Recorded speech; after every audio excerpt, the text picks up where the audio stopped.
Leeds. What is happening?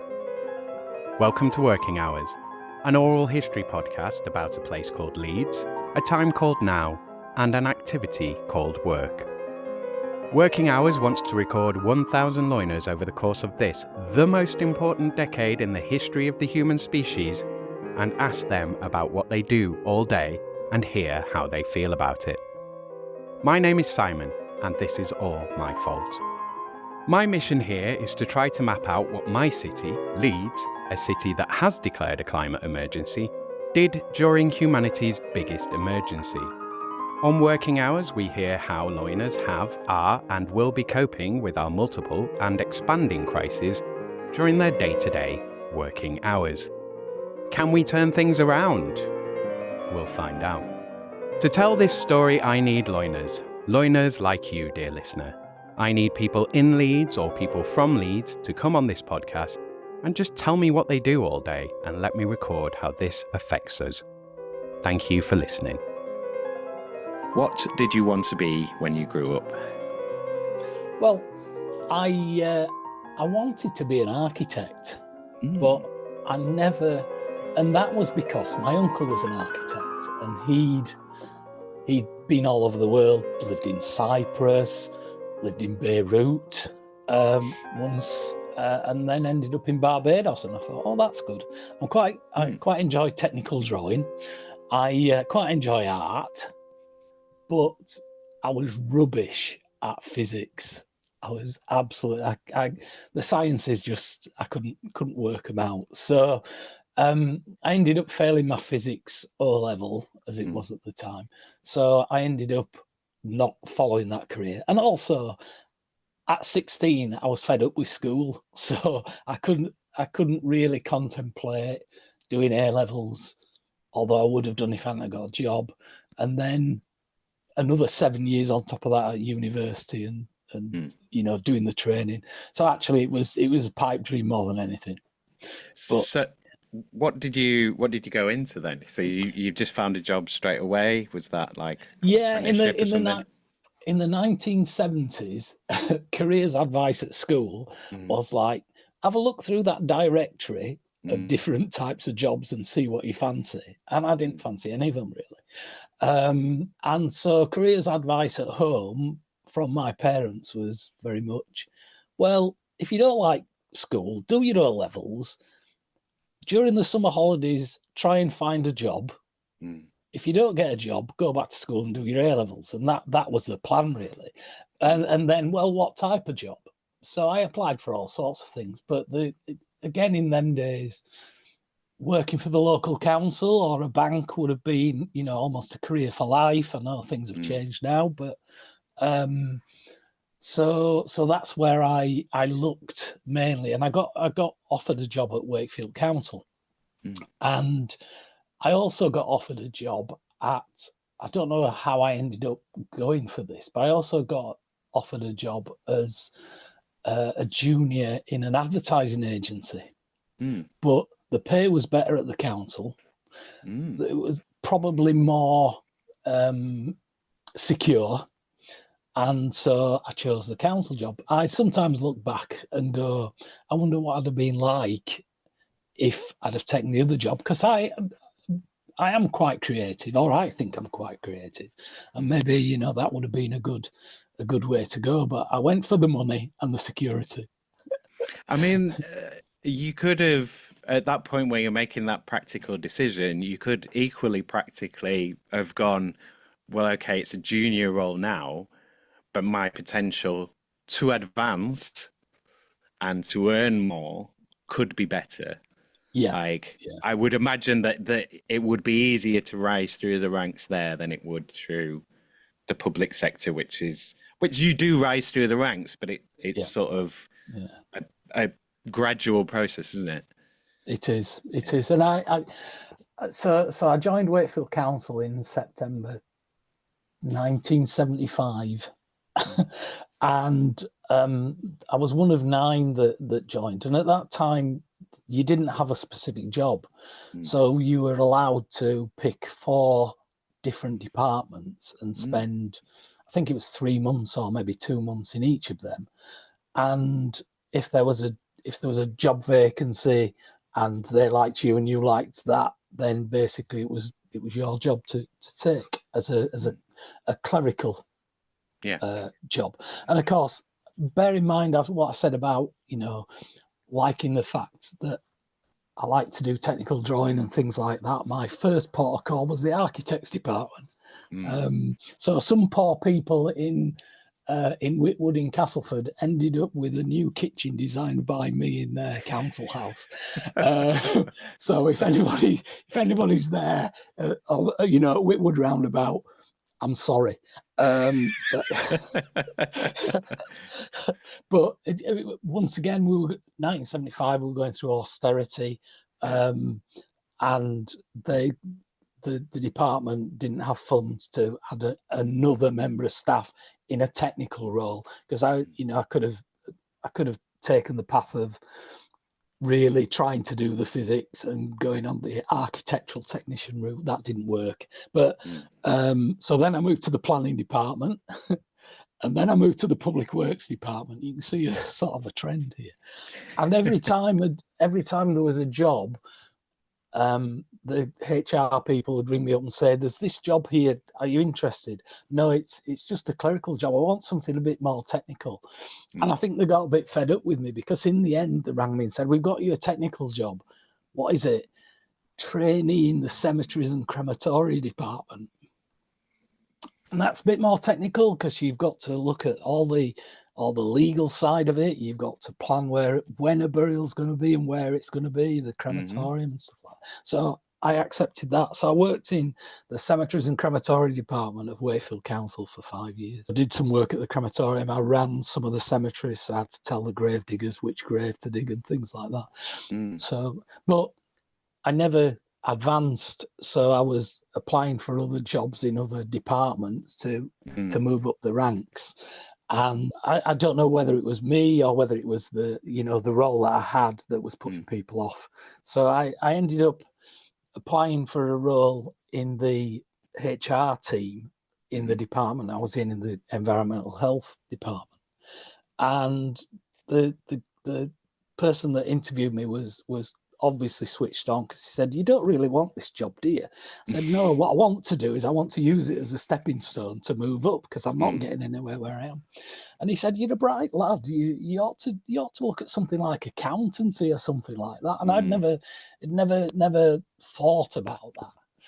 And so on my day release into Leeds, into Park Lane College, I went in the job centre on Park Row, which I think is now Santander Work Cafe, which I go quite often.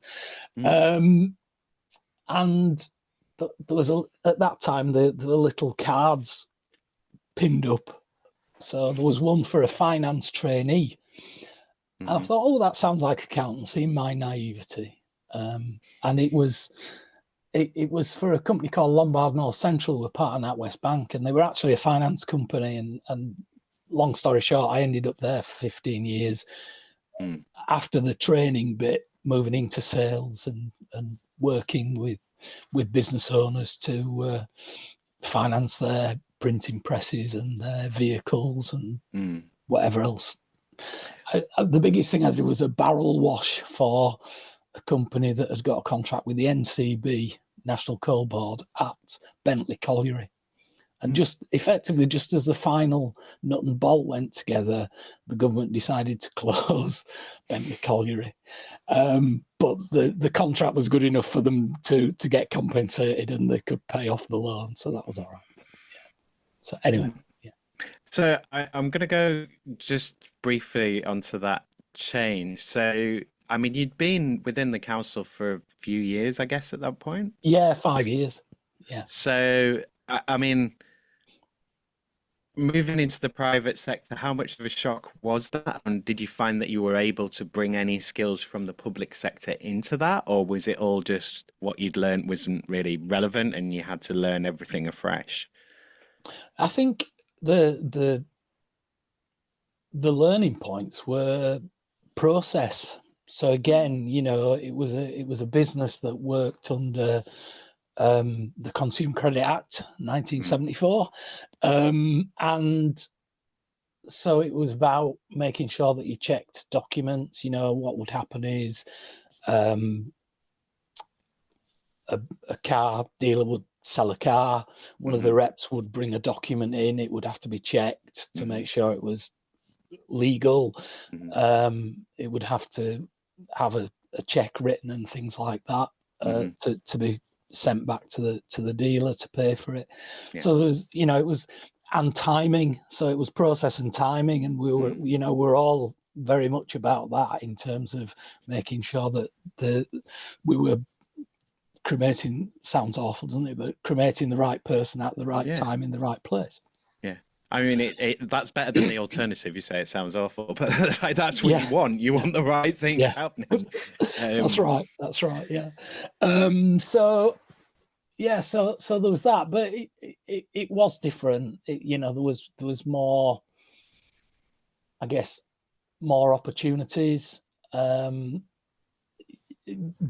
My horizons grew wider, and it, you know, it opened up a whole new role. Like I say, I stayed there 15 years and got promoted through the ranks, and you know, it was an enjoyable time up until the point where, and most of the banks did this, they realized that actually lending money wasn't earning them enough.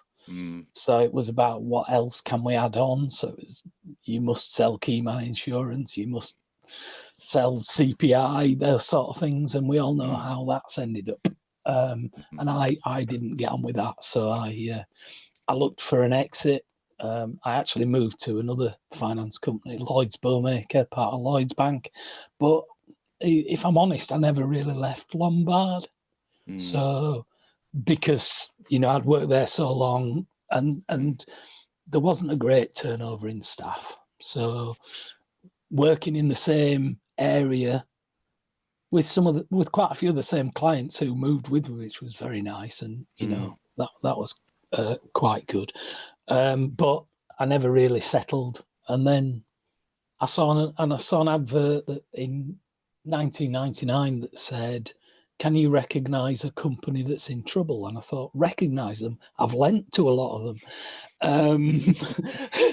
You know, we used to, in them days, you used to open the Yorkshire Post and public notices would be half a page full of companies. Certainly, at, you know, a time like this, companies in distress.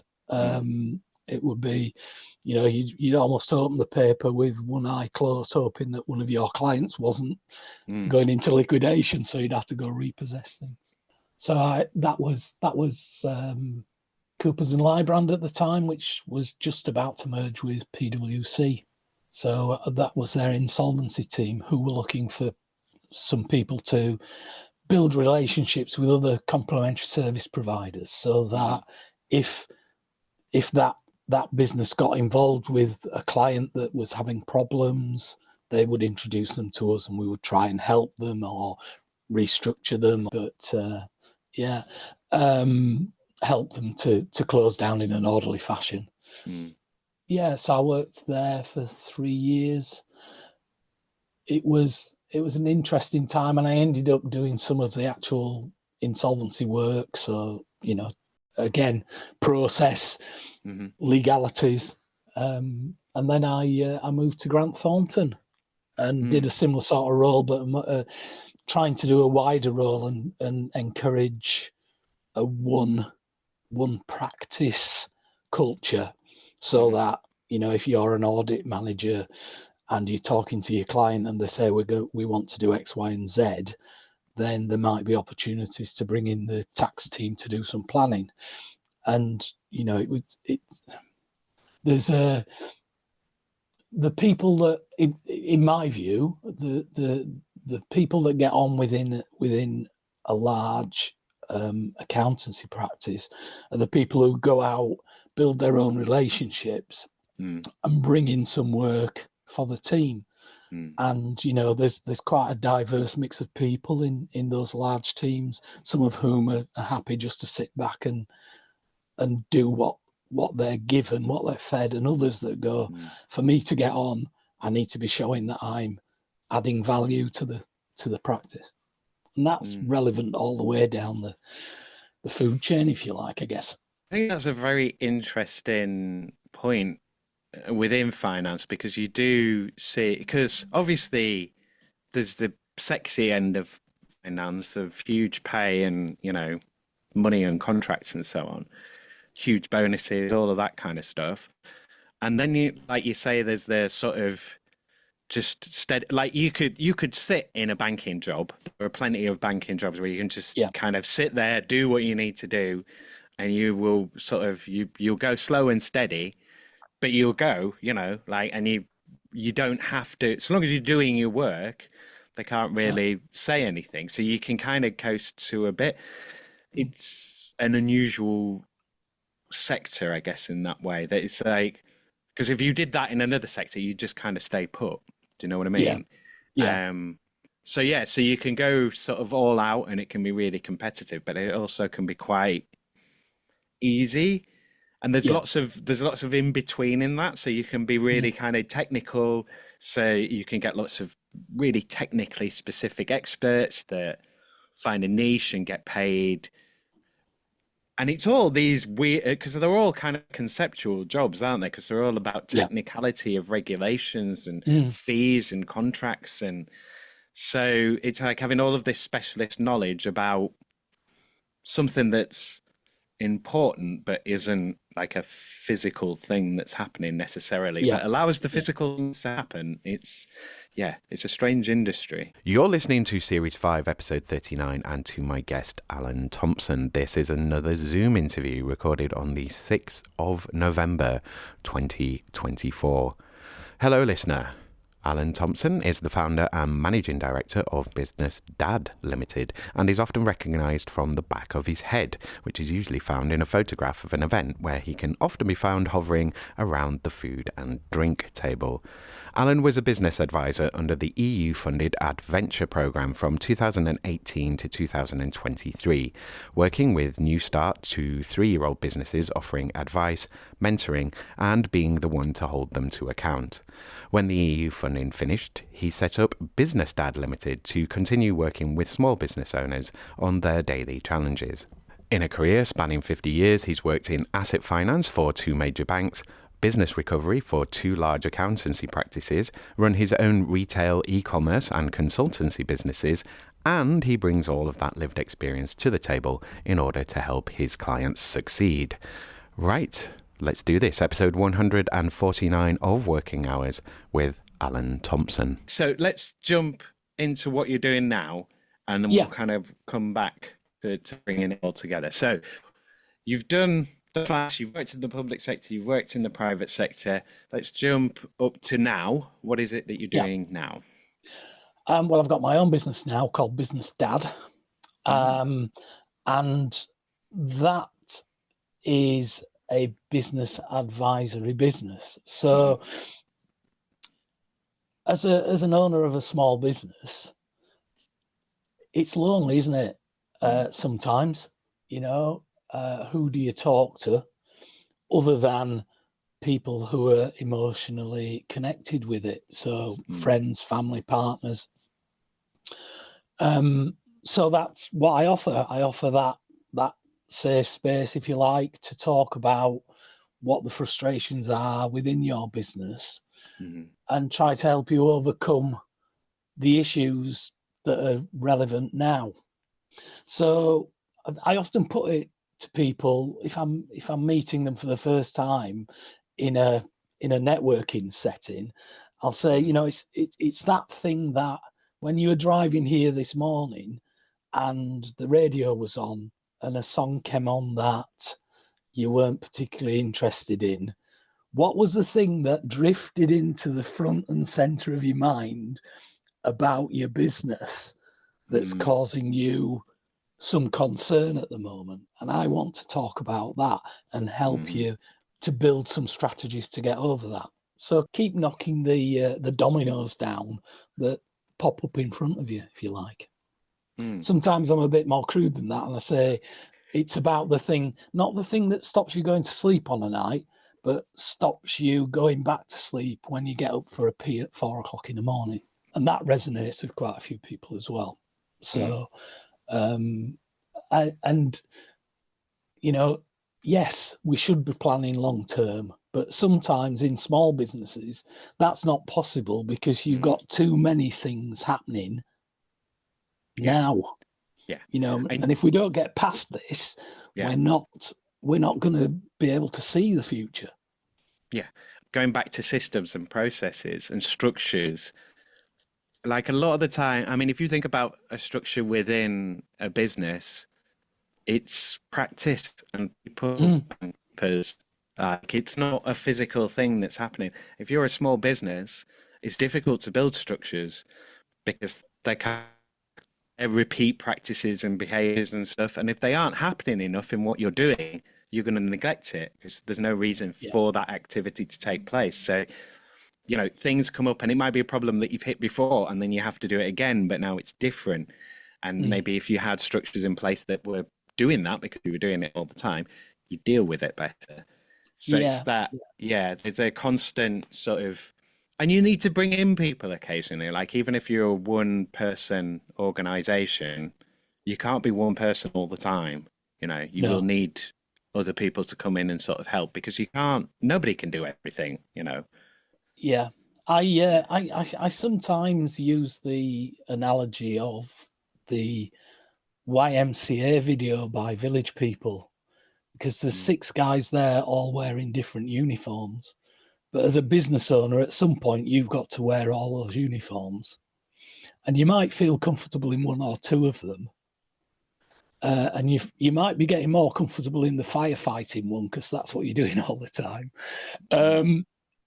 But actually, you know, you've either at some point got to wear them all, and how do you feel more comfortable in them? Or you've got to go, right, I can't do that bit. I need to find someone who can do that for me. And so, you know, part of what I would do is say, well, have you thought about this? You know, there's quite a lot of free support out there. Is there anything that you can get from, you know, the combined authority, from the local council, that's available to help you get over this hump? And I bet the answer in most cases is, I don't know, is there? That's and right. then you go, yes, like I will. And Now off you go. Yeah, but you know, it's that thing of being caught in your head. You need the people, you need idea, you know, you need to bounce off people. And it's not just there are, you know, the reason why there are so many coaches and mentors and so on is because we've developed an environment where there are more solo businesses, solopreneurs, as the internet likes to call it, and they need people. And you know, obviously they've got their own work experiences and so on, but like we say, you know, not everybody has done everything, and you need to bring in other people, other ideas, other knowledge. And that's just, you know, and sometimes that's just extra sort of thinking capacity because you haven't got the space in your brain for it because you're thinking of all the other things, and it's like, I've no room to think about this. And then who has the room can just go, yeah, it's really simple. And then you go, yeah, it is simple, isn't it? It is now you've thought about it for me. Done that. Now it's simple and I can go do it. Yeah, it's really interesting, and I what I really like about it is that to a certain extent, I've got to be on my game all the time because, you know, I don't know what I'm walking into, if that makes sense. Sometimes, you know, sometimes it's not a one-off thing. You know, we tend to meet on a regular basis every month just to try to keep things moving forward and seeing the clarity and actually getting past, you know, if you've tried that this month, what's worked? Why has it worked? How's it worked? So can we rinse and repeat? Or what didn't work and why didn't it work? So what do we need to change to make it better? But I get involved in all sorts. You know, I'm working with a client at the moment who's building a business game, and that's really interesting. I'm working with Business game. a business game. So it's she's now at the point where she's got an MVP. I always have to stop myself before I say this, but minimum viable product. I sometimes call it an MPV, but that's what used to be a 7-seater family car, isn't it? But anyway, and it's about helping. Certainly at the moment, it's about helping people to actually think about self-employment and maybe running a business from home. So is it a tabletop game, or is this like No, a mobile game, or? it's a computer game, but it's for use in a classroom situation. Okay. So, it's almost like, is self-employment right for you? Mm-hmm. Try it. Try to be self-employed, but without any risk.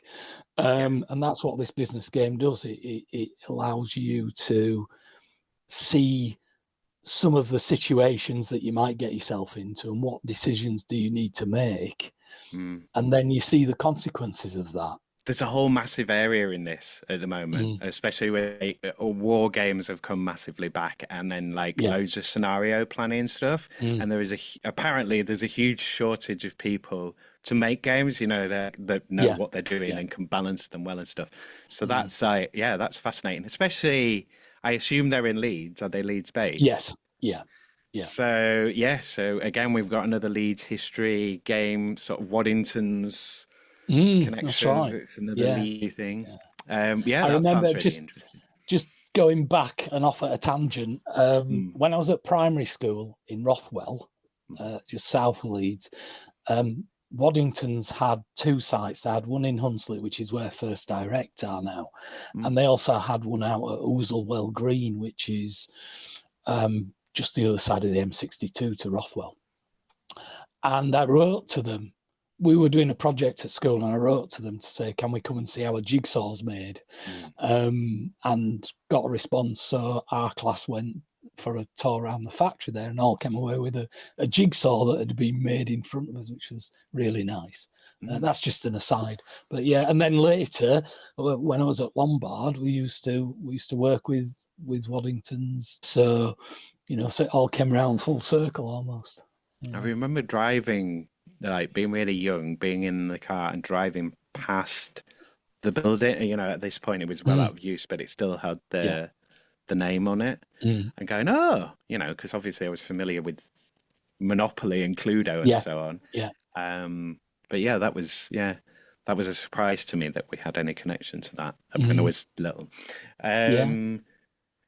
So sorry, I got distracted by the gamification. So no, that's all right. That's fine. That's fine. We're talking about the kind of coaching and mentoring. So I'll move on to the next question, and we can kind of pick up anything else from there.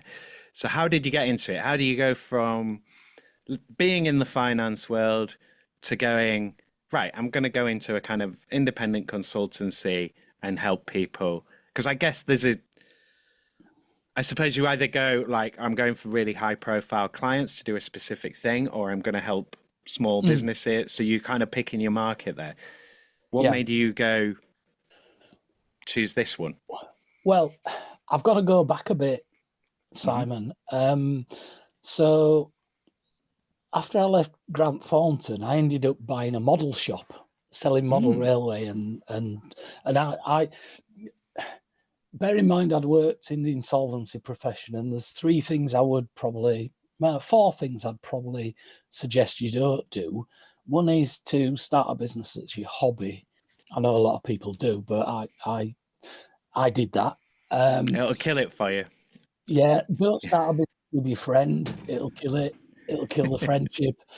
Don't borrow too much money to buy as we did, buy a business, and don't have it too far away from home. So we bought a model shop, an existing model shop, a retirement sale in Hull. Bear in mind, I'm based in Leeds with a friend. So, this was 2006, 2008, Gordon Brown stood up, and the financial crash happened, and we struggled on for a few years after that, but closed it down in 2011. And then I had nothing to do. And so I did various little bits and things. And then I ended up seeing an advert to pick up end of lease cars for one of the big auction houses. And so I went for that. That was a self-employed gig economy type role. That was 2013. And I was just going to do it for the summer, and then I was going to try and resurrect my network from Leeds, which I'd left for 5 years, and see if I could get a proper job. And I liked it so much during the summer, running up and down the country at all hours of the day, driving all sorts of different things, meeting lots of interesting people, that I did it for 4.5 years. And I can remember distinctly coming back from Scotland one day, and I just had this moment where I thought, I can't remember, I must have been nearly 60, and I'm thinking, I can't be doing this till I finish. What I need to do is I need to go find myself a job that will sustain me for the next 5 or 6 years up to retirement. And so I actually thought back to my my first job in the cemeteries department, because there were a couple of people there who I worked with who were in the late 50s, but had only recently moved into the council to do the job. And I thought, well, I know things have changed, we're talking 40 years, but I could go sit in an office and do some clerical admin work for the next 4 or 5 years, and that'd see me through. So I applied for a job at Wicker, the Combined Authority, and I'll be eternally grateful to two people there, Melissa Liebird and David Bagley, and they were on the interview panel, and it was for an admin role. And when I talked through my work history, they said, we could employ you for this role, but we're not going to, because there are some business advisors jobs coming up on a project called Adventure, which was an EU funded business support program, and we'll let you know when the jobs applications come out and you can apply. And I thought it was just yeah, thank you, you're letting me down gently, and I'll see how I go. Anyway, true enough, a couple of months later, I get a phone call to say, have a look at the Chamber of Commerce. They've got the contract to deliver this. And I went, and David was on the interview panel again. So that was good news. And ended up being offered a job there. So for 5 years, I was a business advisor on the Adventure program.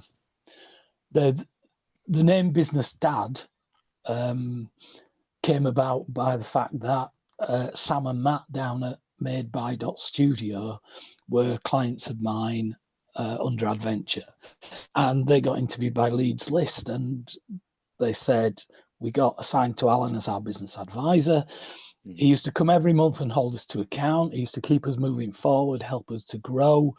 I used to also referee between the two of them, because there were two partners in the business. And then the relationship changed because the business grew. We didn't need that monthly accountability support, but our relationship changed to, when you ring your dad for advice. And so I just responded, I've never been called a business dad. And that's where Business Dad came from. So when the contract finished, when the EU funding finished, I decided to finish. I did something else in between on something called the Local Skills Improvement Plan, but I didn't do that for very long. I thought I'll set up on my own. I don't need to have a lot of clients. I just need to keep the brain going. Yeah. And I enjoy helping people. And it's quite nice now to actually go to events and see people there who are still running their own businesses, succeeding, and were, you know, part of my cohort, if you like, between 2018 2023. I suppose as well, you get,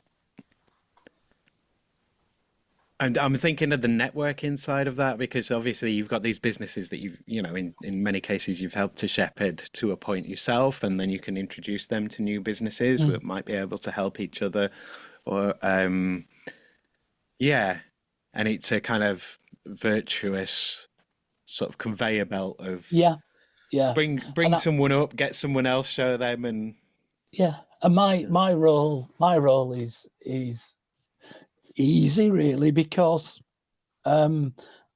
whatever I challenge people to do, I don't have to do it myself. And I live in utopia, you know, it always works in my head. But you know, but I like to live vicariously by other people's wins. That's what I do. You know, it's really nice and gratifying to see someone take on board some of the help that you give them and use it to actually grow the business, and it's nice.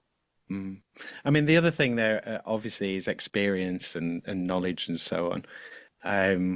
You know, it's that whole thing of you spend a lifetime developing all this knowledge, skills, experience, and then it's like, well, now what do I do with it? Now I've got it. I'm tired now. I'm like, what am I going to do? I can't go out and be James Bond. But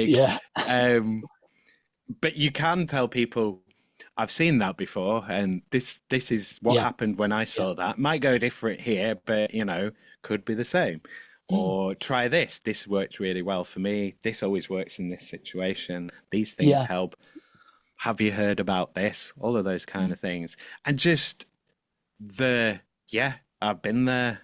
It's the lived experience, a lot of it, you know, running my own businesses, 2 or 3 of them, one certainly failing, but you know, from that relationship selling, if you like, from the Lombard days of sitting down with a finance director or the owner of a business and saying, right, what are your plans for the next 12 months?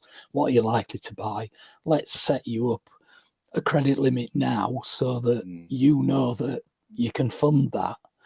And if things change, just let me know. So it's from that to the, you know, to the working with distressed businesses and trying to help them through, to running my own business, one on my own, one with a business partner, growing that business by that model shop, or what became the model shop business, by acquisition, and a bit of organic growth, and then you know, doing things like helping the owner of a bus company to get a model produced, and then underwriting so many of them so that we could sell them through our website, to, you know, taking on a project where it was part completed but needed some funds to actually build a model of a bus that ran around Dublin for, 50 years ago now, and actually going across to Dublin and you know, presenting it to the local model collectors and you know, getting them to buy it, and the issues with production and stuff like that. So all that comes into it.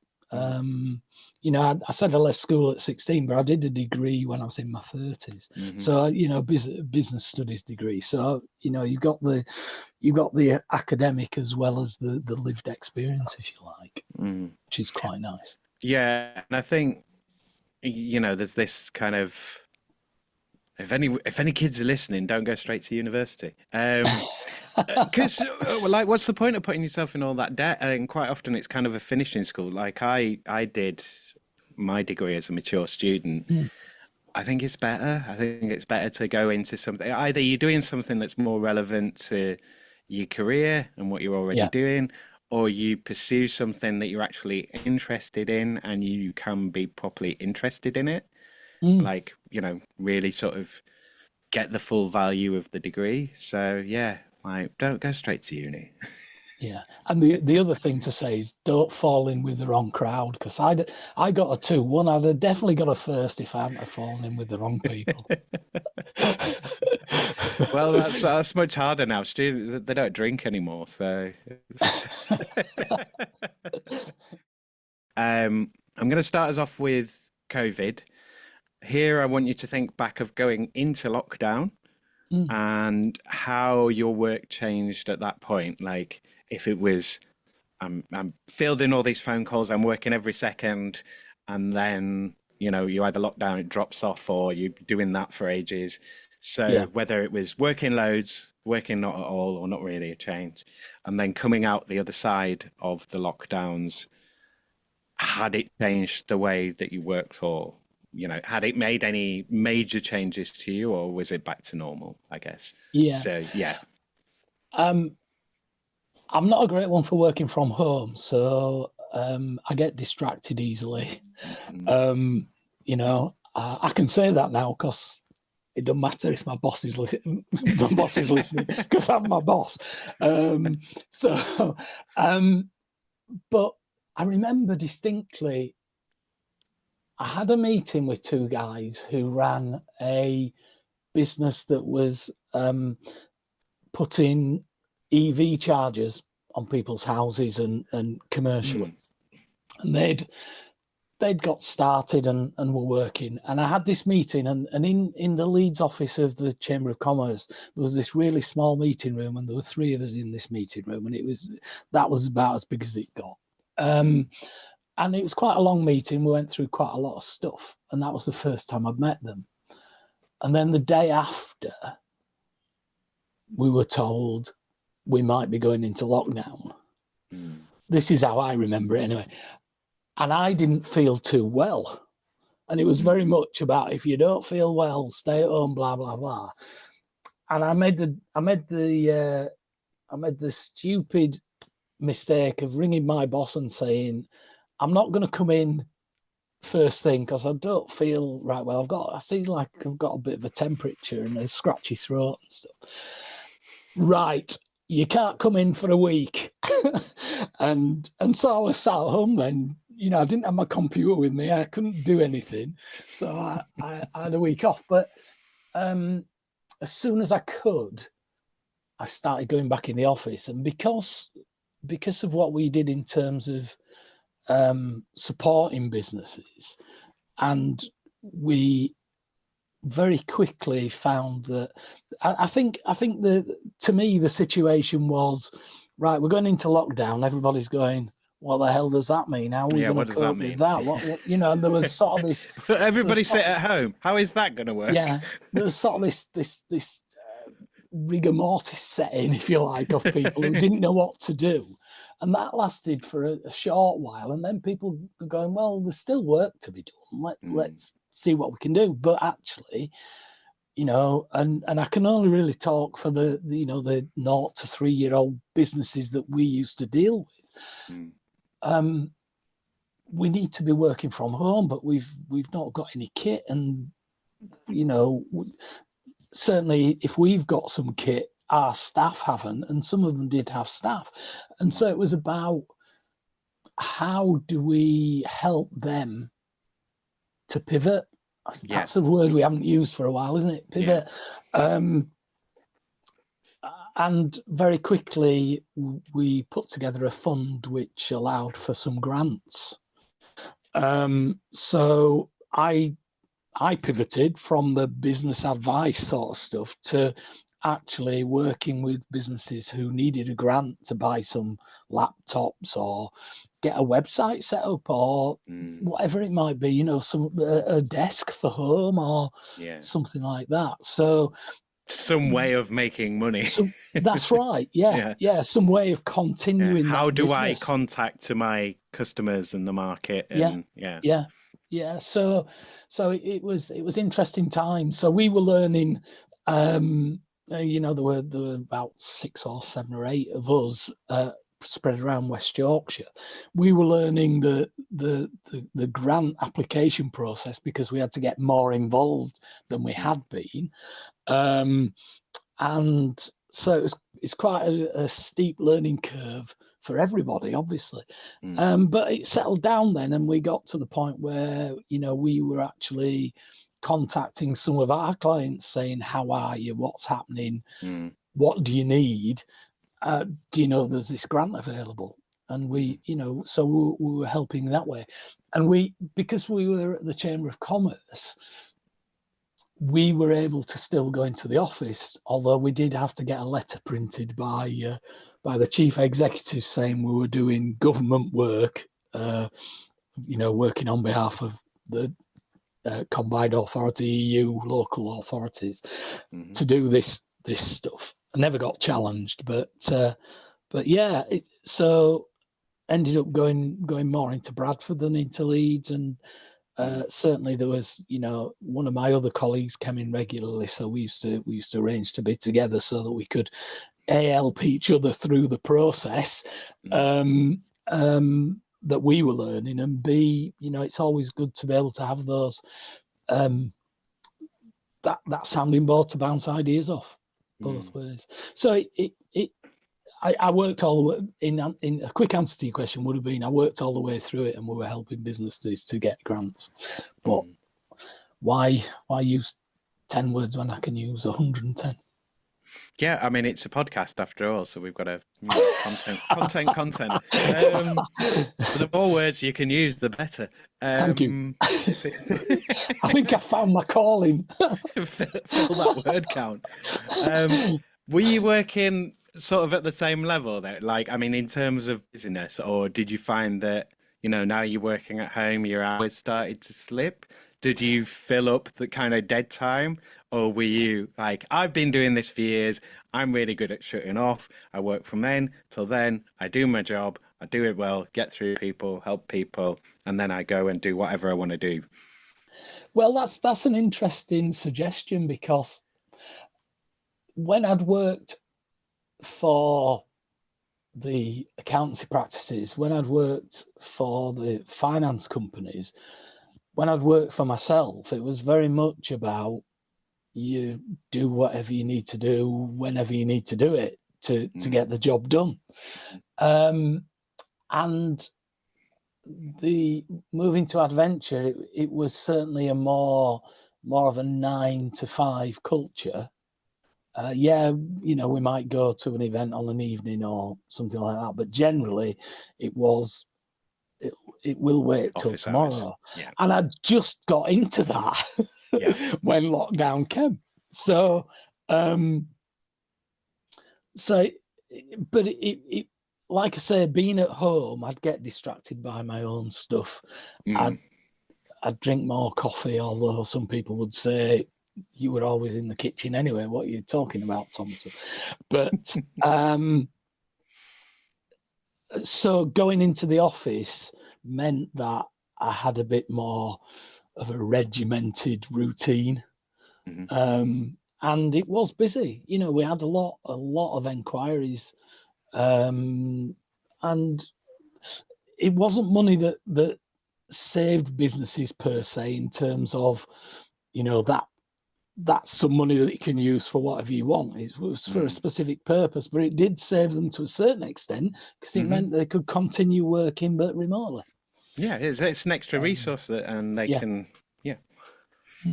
So yeah, and coming out of it, we were. I think what happened, on that chronology of people went into this sort of rigor where they went, oh, what do we do now? And then, no, we need to do something, otherwise we're not going to earn any money.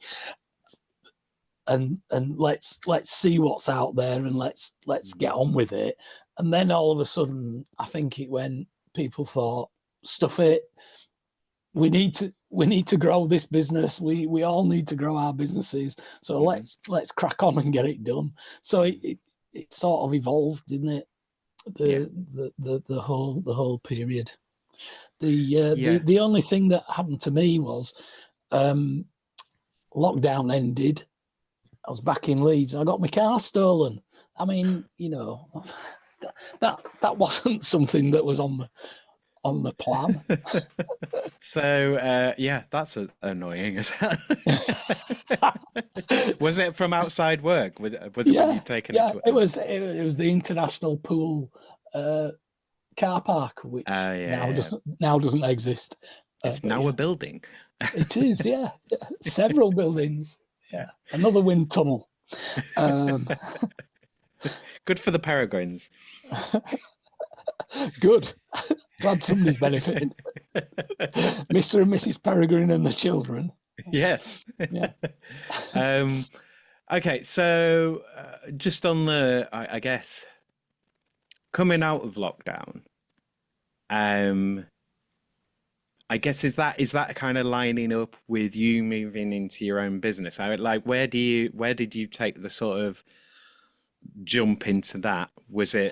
And did you sort of go, was it that experience in adventure where you've gone, I like this bit of advising, I like doing this, I like supporting these people with this, and you kind of refined your product and where you wanted to look?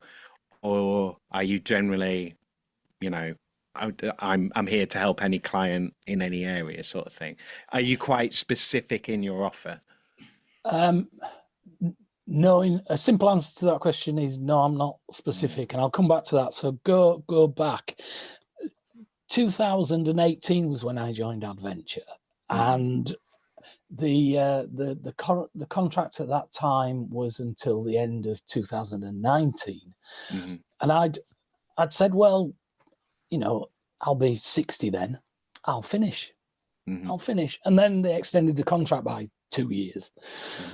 So, okay, well, I'll finish in 2022 or 2021. And then they extended it again to June 2023, which was when all the EU funding would finish.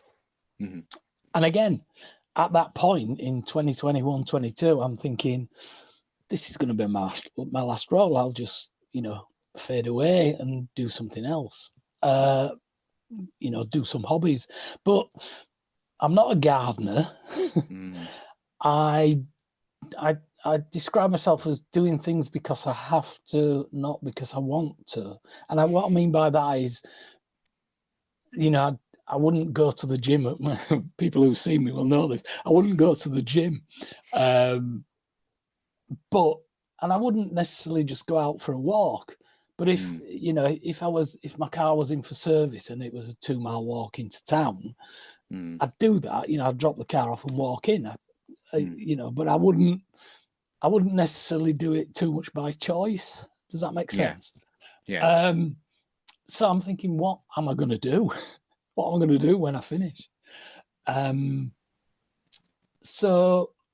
it was always my intention that, right, July 2023, I'll draw the blinds down and I'll just spend some time living a retirement life. I'll be 65 and 64 at the time. But the closer it got then, the more I'm thinking, I don't want to give up. And I thought, what can I do? Anyway, because that contract was coming to an end, there was another contract available at the chamber for something called the Local Skills Improvement Plan, which was basically about how do businesses get involved with the further education and higher education provision.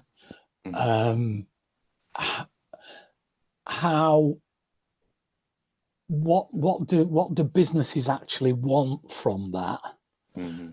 Where are the skills gaps in businesses? And one interesting one is, with certainly in my area of 0 to 3 years, if you like, is that the owners are so busy building the business that they don't really have that much time for leadership and development training. So that was one thing that came out of it. The other thing was that Ofsted would be looking at business engagement within the colleges So they were having to think about what was happening. So it was quite interesting, but it didn't quite float my boat in terms of what I wanted to do. So in June 2023, I left there, having already thought about this idea of starting Business Dad.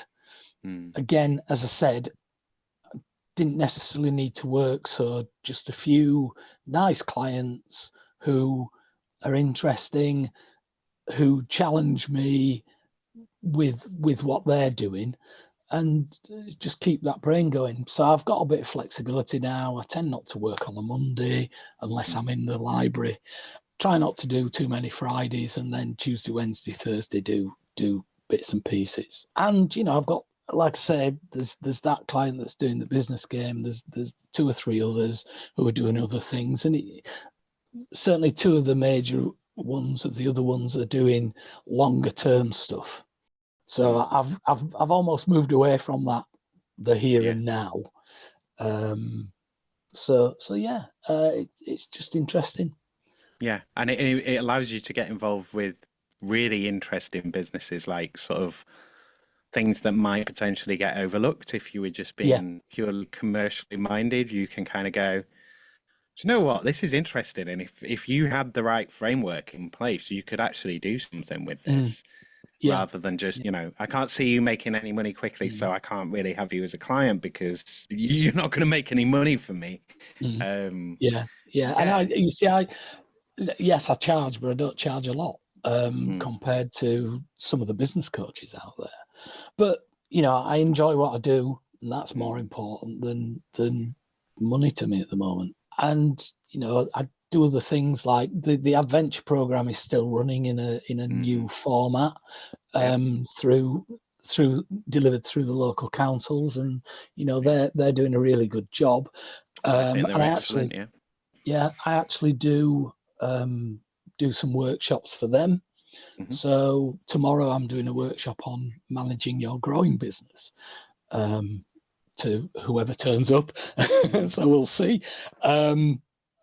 And I do another one on finance, so working out what the right product is for you at your particular stage, if you like. So yeah, it's interesting. And the rest of the time I just end up at networking events, meeting a few people, and some of my clients have come from that area, just getting to talk to someone. And I'm a great believer, like you said earlier, there are a lot of coaches out there, and it's about talking to 2 or 3 of them and finding out who gets you, who understands your problems. And you might need different people at different times as well, because your business changes. It's not like there's a through continuity. Anyone that's been at a business that's like gone from small to a sort of mid-size, there are all sorts of growing pains because your business, when you bring in more people, your business has completely changed because those people have changed it just by necessity of them being there. And like you need to have different structures and so on. So it's all that, it's the right solution at the right time for the right thing. Right tool for the right job, I guess. That's right. And a couple of the things that have come up regularly over the years tend to be imposter syndrome. And what I've tended to say to people is, look, I haven't lived your life. So you walking in here today, whatever issues you've got, I don't know about them unless you tell me. So all I see is the professional, knowledgeable, experienced person that you portray. And so, if you think about that rather than the other stuff that's in your rucksack, you can get over the imposter syndrome a bit easier. And then, other things like I haven't got enough clients, or I don't know who my clients are. So we're talking about that and thinking about where they are.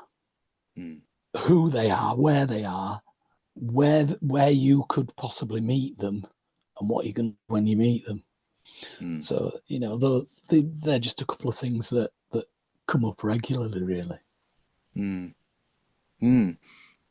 Yeah, and I suppose it's an interesting area to work in. And like you say, I guess it's a lot of the same problems, especially with, you know, those early businesses. It's like most businesses fail within the first 3 years, and that's like a key point to have intervention. But like you say, most of the time, that's a point where people can't always get that intervention unless you're getting something that's council supported or backed by something. I'm conscious of time. I'll address that in a second. Let's just go back a bit to the skills point that you were talking about. Have you worked much in that area of businesses and colleges and that crossover? It's an area that there's work in, but it hasn't seemed to kind of come together properly. I think we're really still working on that kind of skills solution. To me, it doesn't seem to have moved forward since, you know, knocking on 20 years ago, when it's like business and government going, you pay for it. You know, you pay for it. And there are some interesting developments and interesting programs. Have you seen anything that, have you been able to take any business to a kind of university and go, look, they're offering this, they can bring that? Yes, I think there are things like in the universities, they would always look at, are there any work placements? So, you know, a business might have a particular project that they want some help with. Now, there are various ways of accessing that. That might just be a very short-term ad hoc. We'll have this student sat with us one day a week for 3 months or whatever, working on this particular project. Or it might be much more than that. There's something called the knowledge transfer partnership, which the universities locally offer, which is about getting an expert in a particular field to cover a particular issue, but it's more long term. And then you've got all your colleges who, right from T levels up, need support from businesses to give opportunities to their students to actually have some work experience. So it's it's all about that. But then on the other side, you've got the colleges and the universities having their own incubator plan programs as well. So, you know, just off the top of my head, you've got Leeds University have got Nexus, and I'm not sure what the program itself is called. It might be called Spark, actually. There's the Help to Grow there as well. There's Help to Grow. There's We Can for women in business. So there's, you know, and that also runs across to Leeds Beckett University as well, and Leeds Trinity. So there are quite a lot of programs, and I think we're going right back to almost the beginning here, where the problem is that a lot of businesses don't know about it, and don't, even though there is a lot of information out there, they don't know how to access it particularly well. And you don't know what you don't know. That's right. That's right. So Brexit, the question is normally about when we left, but then you joined Adventure after the vote for Brexit, didn't you? So you're already aware that funding wouldn't be ongoing. Yeah. So, yeah. I mean, that was the only thing I'm thinking of in terms of what you've told me so far and kind of Brexit. So did it change anything for you? I mean, I guess the only way it would change is in how you're talking to businesses and how you advise them. Do you have to learn anything for it, or have you had to learn anything for it? Has that really come up yet? No, because I tend to signpost. So if someone was saying to me, we export to Germany, or we wanted to start exporting to Germany, what do we do? I'd go talk to Chamber International, part of the Chamber of Commerce, because, you know, they're experts in it, or you're already on the Innovate UK programme and they've got an internationalisation section, so talk to them. So from my point of view, I know my limitations, and I don't tend to get too involved in that type of subject matter. So, but I know, I never say no, I don't know anybody. I would always say, look, the easiest way to find this is to go there. Yeah. Approach them. They might say no, but hopefully they would say, you're in the right ballpark, but you actually need to be talking to that person there. Yeah. So, and I suppose it's one of those first instance of the question is kind of, well, the first part of the response to a question on something like Brexit, you're in that area of, is this something you can do yourself? And the answer to that is no, you need specialist information. Yeah. You need to go to someone who can help you with that. Yeah. I think that was probably more relevant a couple of years ago than it is now. I think things seem to be settling down a bit. Just a fun fact, because she said, you know, I think it was 2018, 2017 when the referendum was, but 2016. Was it so long ago? Well, at the time it was the same year as Trump won. Right, and then we're back to that. Yeah. I was a poll clerk, so I used to do the poll clerk stuff for the elections, and of course needed to do that for the vote on Brexit. And I very rarely think before opening my mouth. So I'm sat there, and we'd had this situation where people were coming in saying, "Can I use a pen? We usually have to use a pencil." Well, why do you want to? You can use a pen, but why do you want to use a pen? Well, it's all over internet that if they don't get the vote they want, they'll be rubbing things out and putting what they want in. So I want to do it in pen. So we actually got confirmation that could happen from the central office. And someone later on came in and who I knew and said, "Are you doing the count tonight, Alan?" And I said, "No, I'm in charge of rubbing out."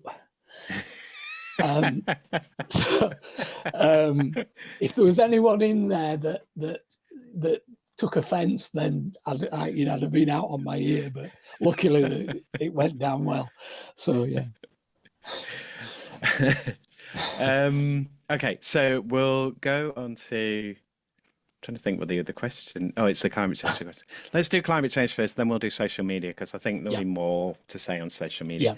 So, like, climate change wise for you, I guess you might encounter it more in the businesses that you're seeing, maybe. But like in terms of your own work, is it part of your work? Is it something that you're conscious of or that you address? I guess you're working from home more now, so you commute less for work. I don't know if you like to put Post-it notes everywhere and print, half the internet out every day, but how do you? No, I suppose I am becoming more aware. I mean, I drive most of my mileage is on battery.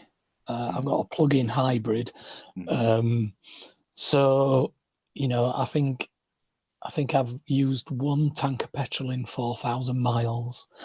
So that's not bad, is it? But I am becoming more aware, and actually I'm trying to upskill myself to a certain extent. There's quite a lot of work going on in Leeds, groups in Leeds around sustainability, around green tech, things like that. So, I go to the green tech gathering and listen to people talking there about them, what they do. I go to the greenhouse. I went to their coffee morning the other week. I've been to their sustainability events. So I like to understand it so that at least I can say something intelligent in a conversation. And again, point people in a direction that might you know, they might learn some things. Yeah. So that's that. I suppose that's the extent of my my involvement, if you like. Yeah. I mean, you're going to pick up a lot of knowledge in those kind of circles as well. And it's also knowing, again, like that signposting side of knowing the people and knowing that people are working in those areas. And again, that kind of goes back to the sort of careers advice thing at the beginning. It's like, you know, you don't know what you don't know. Yeah. If you know that there are all these jobs out there, like you saying, you didn't really think of accountancy or think of that as something that you could do or would do.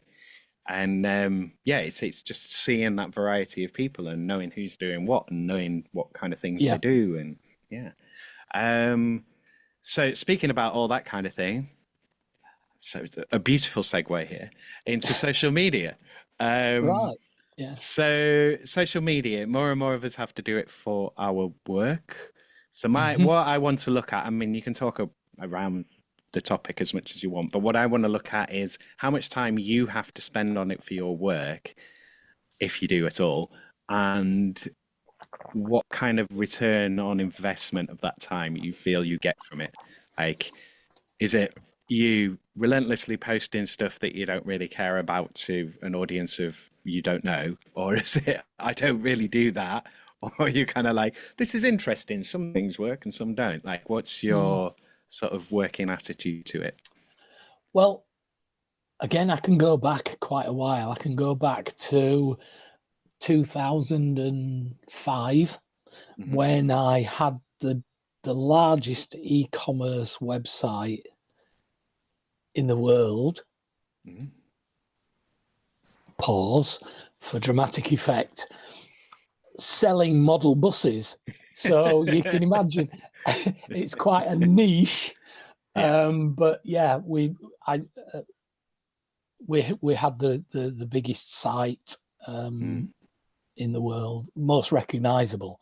But at that time, social media was, you know, how does someone in Australia find out that there's a new model of a number 15 Frequento stagecoach bus that runs from Hull to the Kingswood Asda? The only way you'd go on a Yahoo at the time, a Yahoo chat group, and say, do you know that Octo are producing this model and it comes out in February, but orders are available now. So, you know, it was very simple in them days. And then I remember at the time, somebody that I came across kept sending me invitations to this thing called LinkedIn. And I just didn't want anything to do with it. I didn't know about it. So now I guess my only interaction with social media tends to be LinkedIn. And generally my interactions tend to be reposting other people's stuff. So for example, Danielle from Adventure is a force of nature. She's brilliant. I think she's brilliant. But she posted something last week and there was a long list of opportunities for people to get out and learn things or meet other people. So I reposted that to just in case there was anyone in my group that wasn't linked to Danielle. And, you know, things like that. Or if there's a new grant becomes available, that's New Grant, not Hugh Grant. I know he's just reinvented himself. But, you know, I'll post something about that. So it's more for information that other people are providing rather than doing something specific for myself. Maybe I ought to do a bit more. Definitely. I mean, like, especially with the clients as well, I think client side of just obviously clearing with them, but sort of, you know, I've been working with them on this, and because they get that boost and you get to sort of piggyback off it. And like, do you comment much on other people's stuff? Or do you tend to just look at it and give it a like? If it's someone I know reasonably well, I'll often give it a boost by commenting. I go to a networking event called In Business, and it's run by two lovely people called Tracy and Ian Earl, and they've been on. Well, yes, Tracy they have, has. haven't they? Yeah. And they'll always put something on when there's been a networking event, and if I've been, I'll always put something on about my experience there. Can I just say about the social side? Yeah.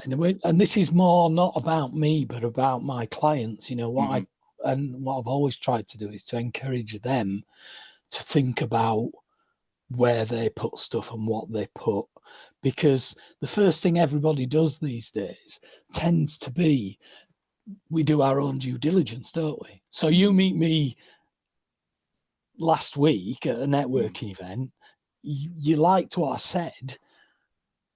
First thing we do is jump on LinkedIn and have a look at what we're putting on there.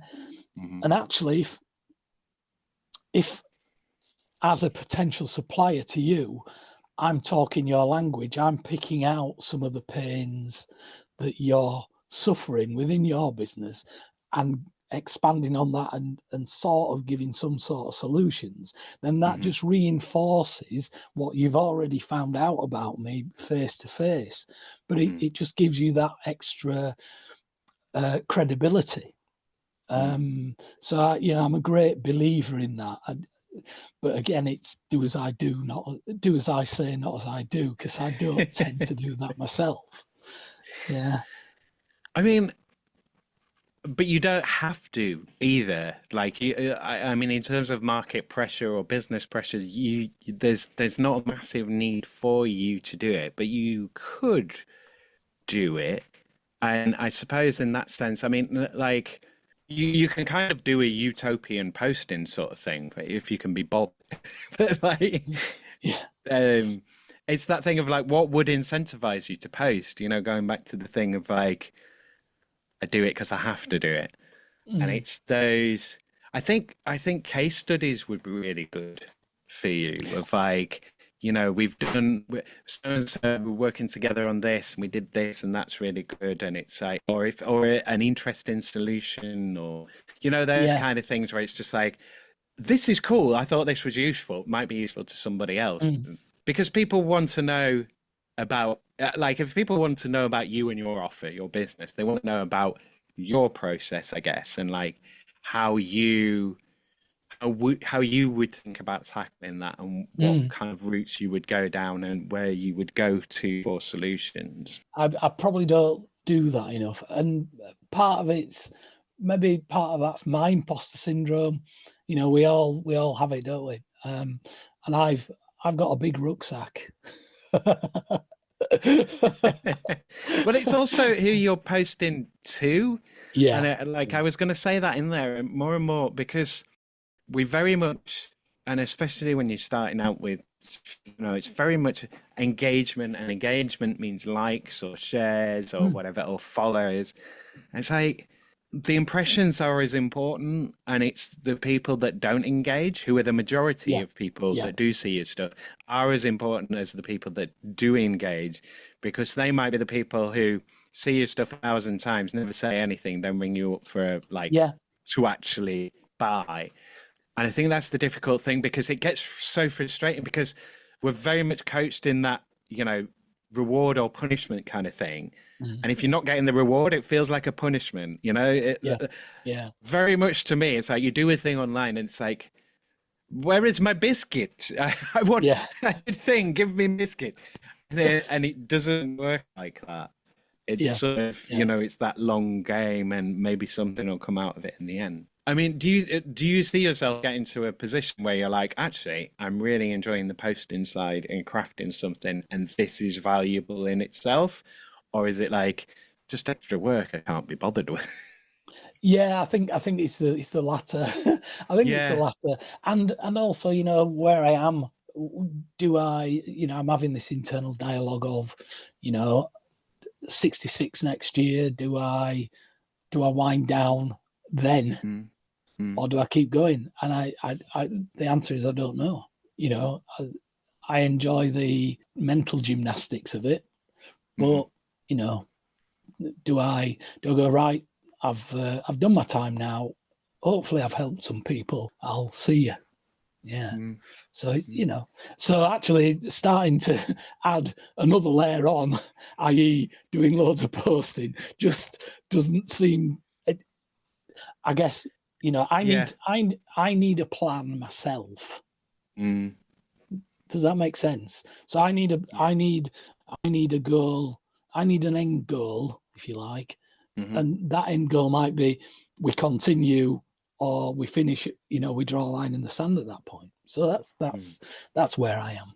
And until I've come to that decision myself, then there's not a lot of point in doing more than I do. Yeah. Having said that, a good friend of mine who runs peer-to-peer groups, Anthony Brook, he challenges me regularly, and I've now got a challenge which I'm facing from him, which is to put on some events of my own around some of the learning points that I use regularly. So that's something that I am going to do, but it'll be after Christmas now. Just a warning, Anthony, if you listen to this, it'll be after Christmas now. And this will be out before Christmas. I will make sure of it. Right. So I think there's some more stuff in that area, but I think we've opened enough cans of worms with it. Yeah. But I do think it's an interesting one where it's kind of like you're in that position where, because there is so much pressure to post, especially if you're starting up. Yeah. And it's kind of like you don't necessarily have to feel that pressure because you've got a good field of contacts, you're established, you've got skills and knowledge, you've got, you can draw on testimonials, like you've got the social proof, you've got the business experience, it's there. If anyone looks, it's there to find, can be validated easily. So you don't need to. The only reason would be to post for posting's sake in a way. Yeah. So, which could be its own valuable thing. I mean, it could be, Alan's final business book guide, how to do it. Yeah. For YouTube documentary library. I know. I think what I also need to do is something I've not shared with you, which is that I did some stand-up comedy, and I stopped doing that. And I was talking about it last night with somebody else, and he was saying the same thing about you've almost got to be in a bit of a clique to get into, to do the 10 minutes because people tend, I don't know whether it's true or not, but they tend to go for the safe option of, well, we've seen them before, or we know that they know so-and-so, therefore we'll invite them on. And this Alan person who's from his video looks old and is talking about stuff that might be a bit weird or non-PC, we'll leave him we'll let someone else have him. Was that off the back of, did you do Silky's course? I need to get Silky on. Yeah, I did. So I did Silky's course just after lockdown, and I mentioned Anthony. What happened with that was around about the September of 2020, probably. Anthony said, I found this comedy course, I'm going to do it. And I said to him, I'd seen that before lockdown and I thought about it then. He said, well, do it with me. And I looked at the dates and I was actually away for a fortnight. So I said, no, I can't because there's no point. I'll miss 2 weeks. So at the beginning of the following January, I just got this email and all it said was, you know what you've got to do. And it had a link to Silky's course. And so I thought, I can't do anything else. So I went on and I really enjoyed it. I enjoyed it so much that I went back and did the improvisation course as well, which I found difficult because I had this brilliant idea in my head about the subject matter, but unless the person opposite you lives in your head and knows what you want them to say, it doesn't come out, does it? And once I got over that, it was fine, and I really enjoyed it.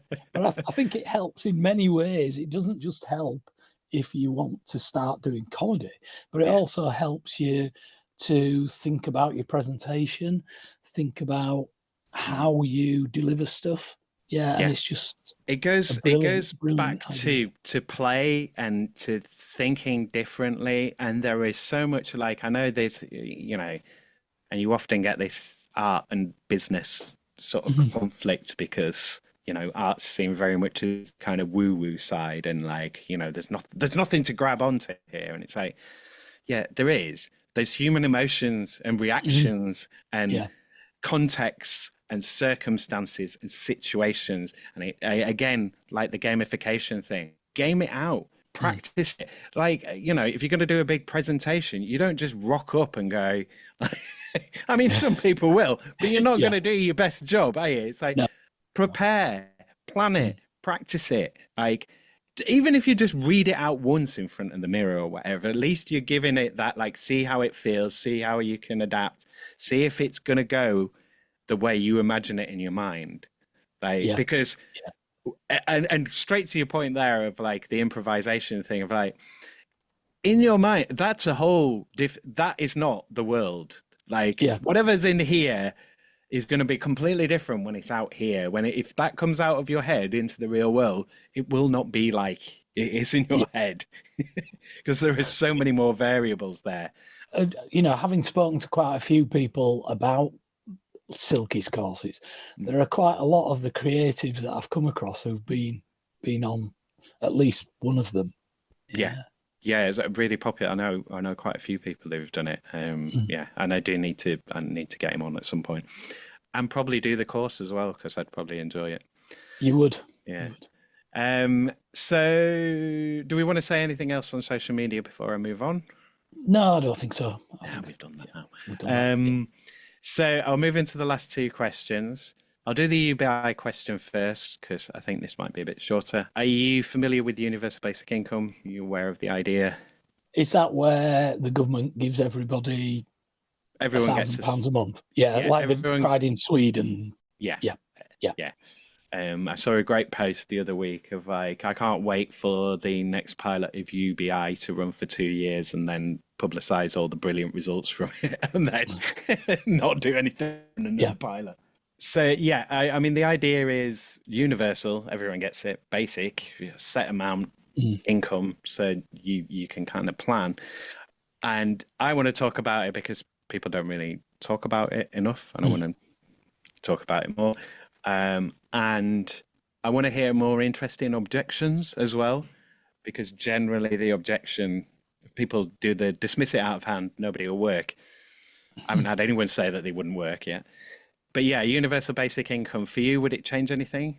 I mean, I don't think it would, because it's like, okay, it's ticking the income box, but you're not working just for the income, are you? Yeah, no, that's right. That's right. It's well, it'd make my pension last longer, Yeah. but actually, if I die after I'm 76 and Christine's still here, then you know, it's gonna go into the inheritance tax pot, and then she's gonna get taxed on everything that she takes out of it. So actually, it's probably not worthwhile for me.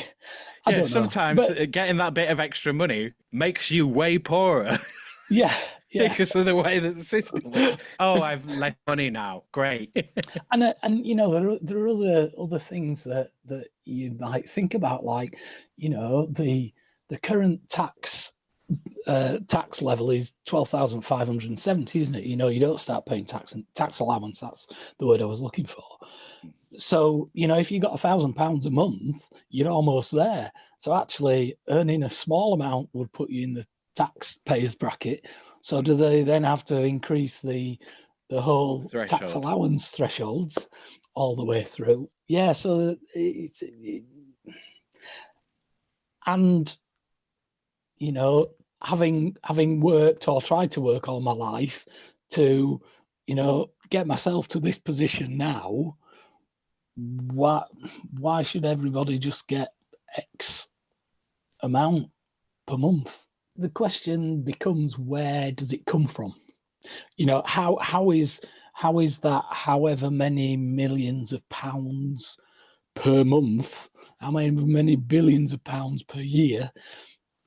How do we generate that? I don't know. I mean, what we do know is even in a perfect world, it would be imperfectly implemented. We don't live in a perfect world.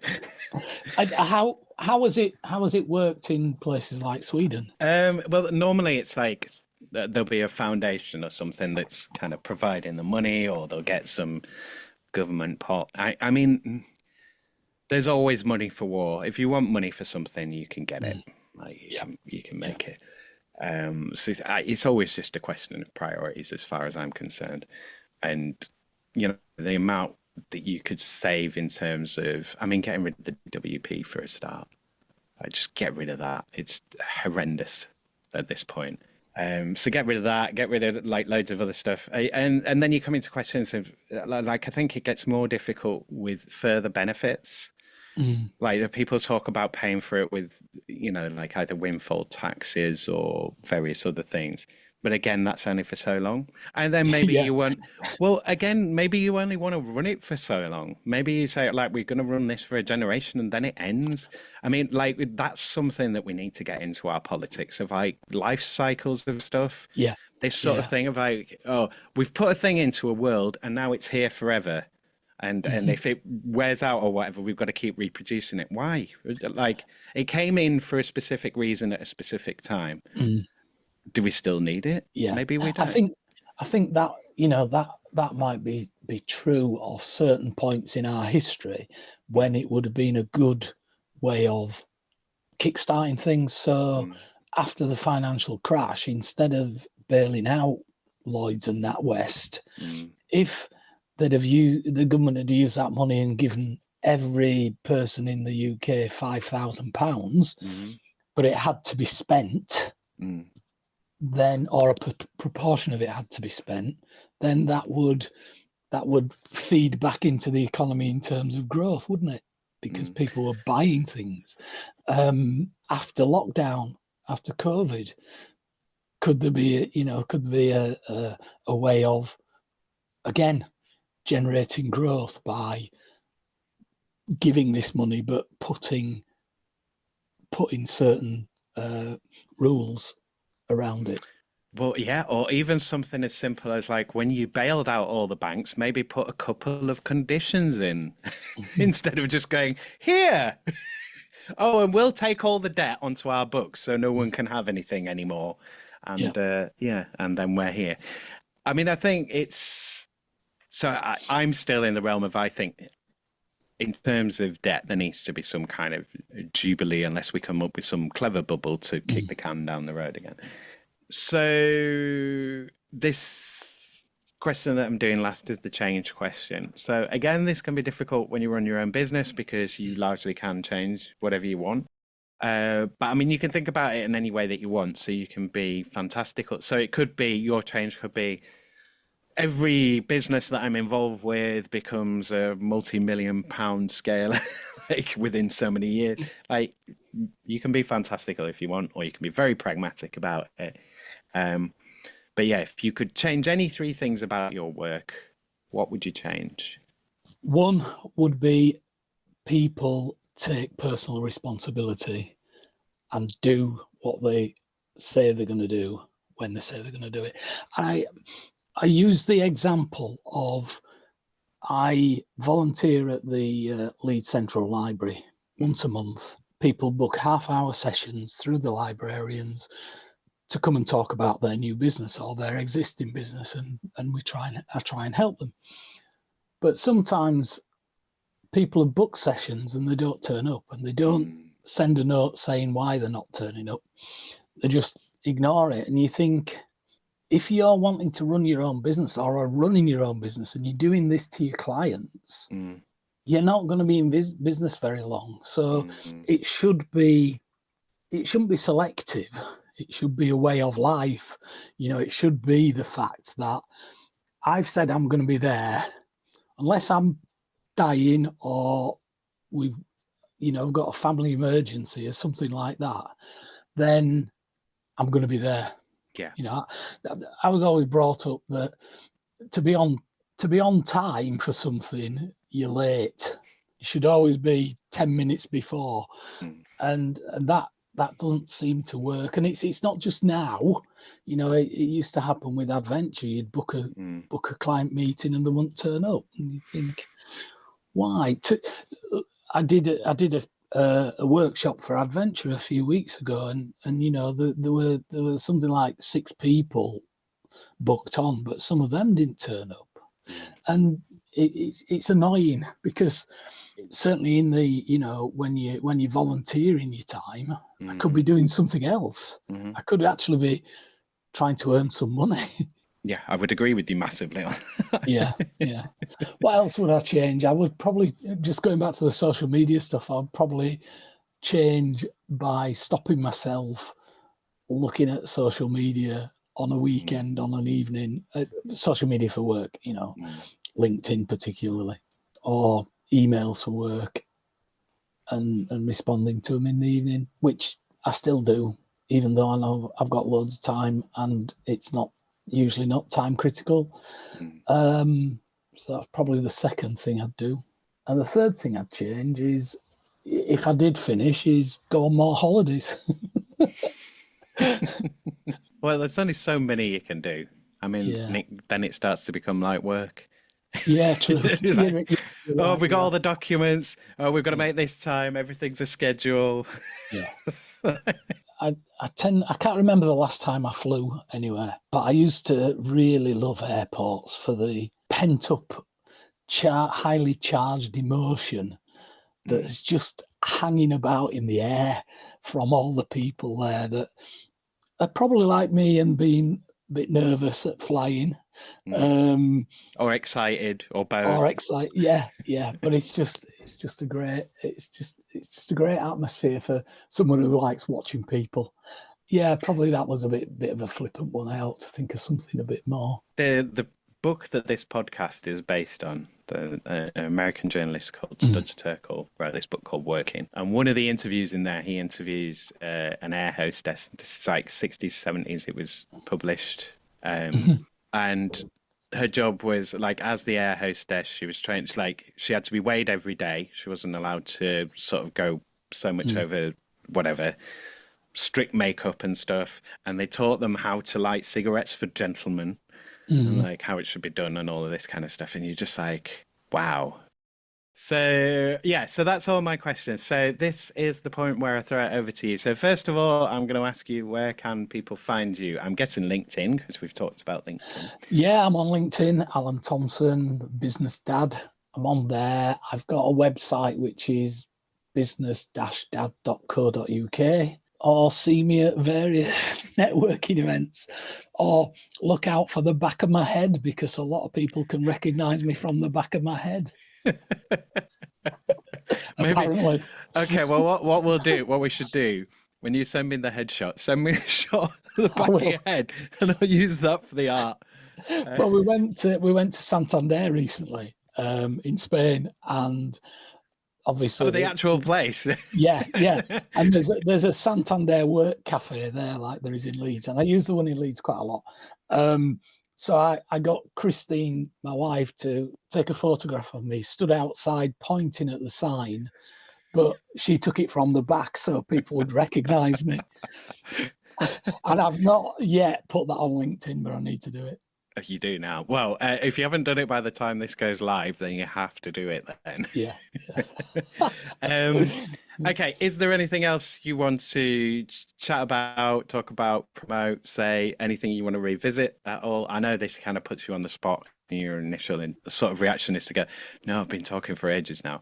But give it a second, and if there's anything that you want to say, revisit, feel free to do it at this point. Or if you want to ask me any questions, feel free to do that. Or if you just want to say, like, go Leeds United. Whatever. Well, I'm a Leeds Rhinos fan, but yeah, I usually do watch Leeds United if they're on TV. So when they lose, I've usually watched them. Yeah. It's my fault. That's the relationship I have to football. Yeah. I was like, just watch it and terrible things happen, so don't bother. Yeah.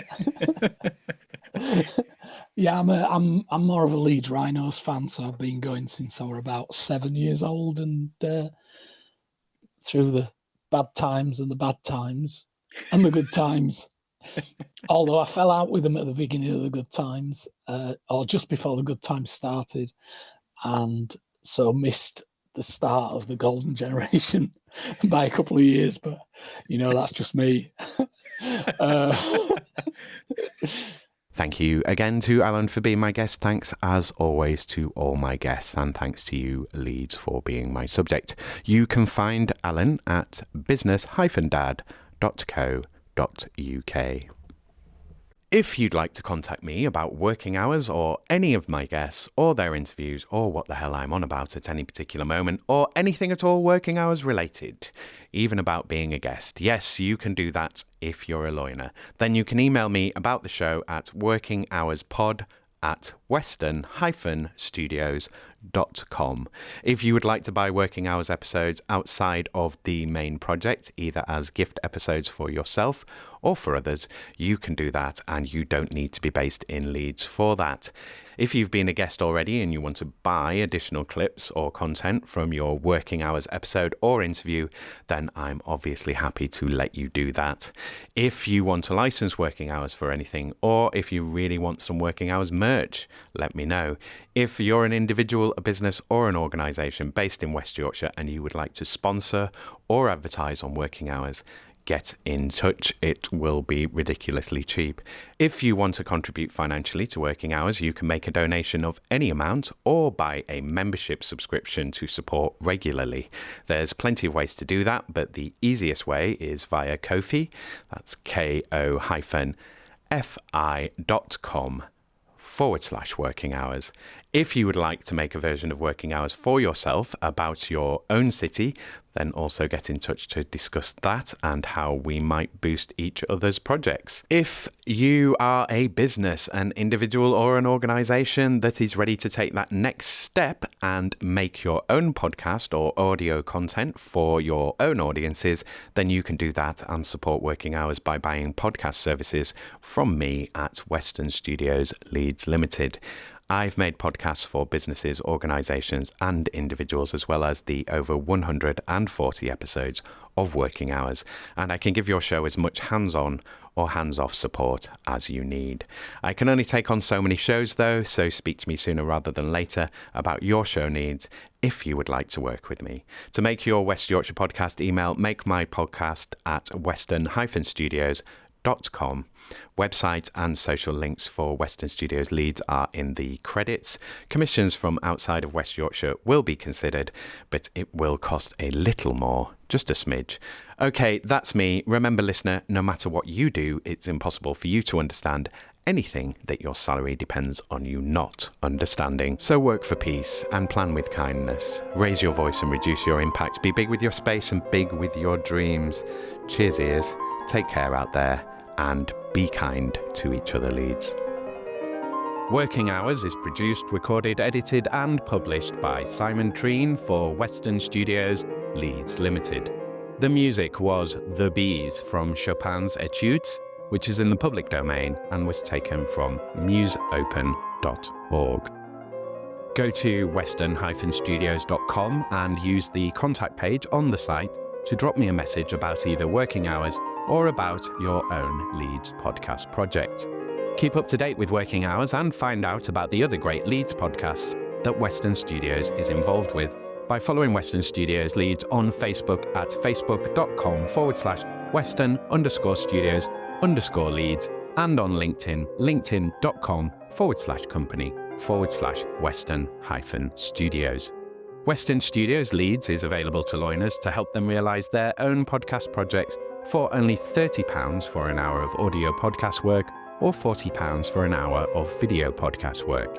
Email makemypodcast at western-studios.com with details of your project and what support you want to get your Leeds podcast made. Whatever your podcast question or need, get in touch with Western Studios Leeds.